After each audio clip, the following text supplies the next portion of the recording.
Madam ఇతనికి తలకి దెబ్బ తగడం వలన పాత జ్ఞాపకాలన్నీ మర్చిపోయాడు.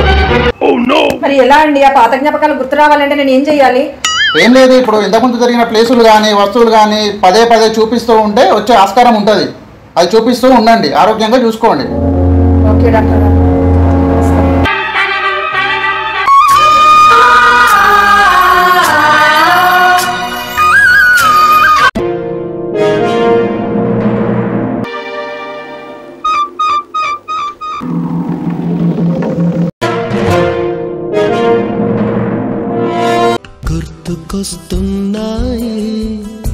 గుర్తుకొస్తున్నాయి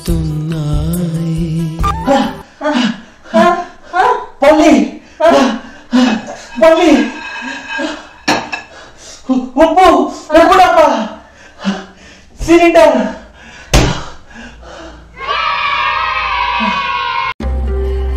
ఏమండి నేను సడన్ గా లావ్ అయ్యాను అనుకోండి, నన్ను వదిలేస్తారా?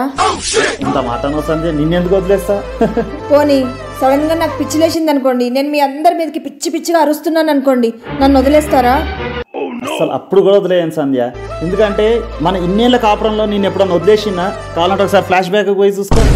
అవునండి, అది కరెక్టే.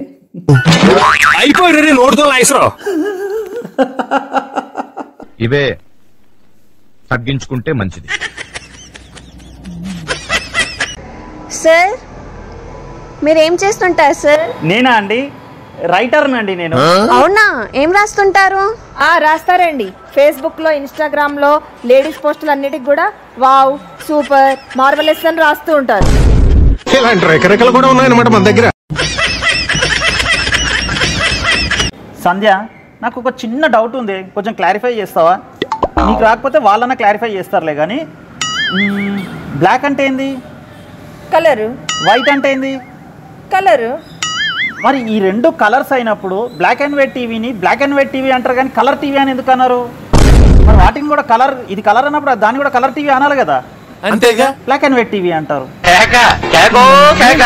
నీకు రాకపోతే రాదని చెప్పు, ఇట్లా మీదకి వస్తావేంది? వాళ్ళు క్లారిఫై చేస్తారులే. మీరు చెప్పండి సార్. మేడం మీరైనా చెప్పండి.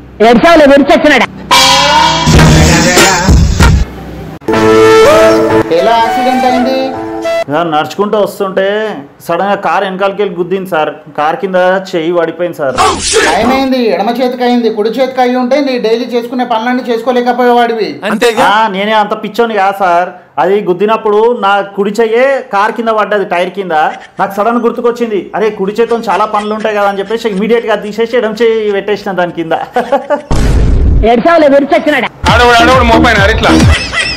ప్లీజ్ సబ్స్క్రైబ్ చేసుకోండి.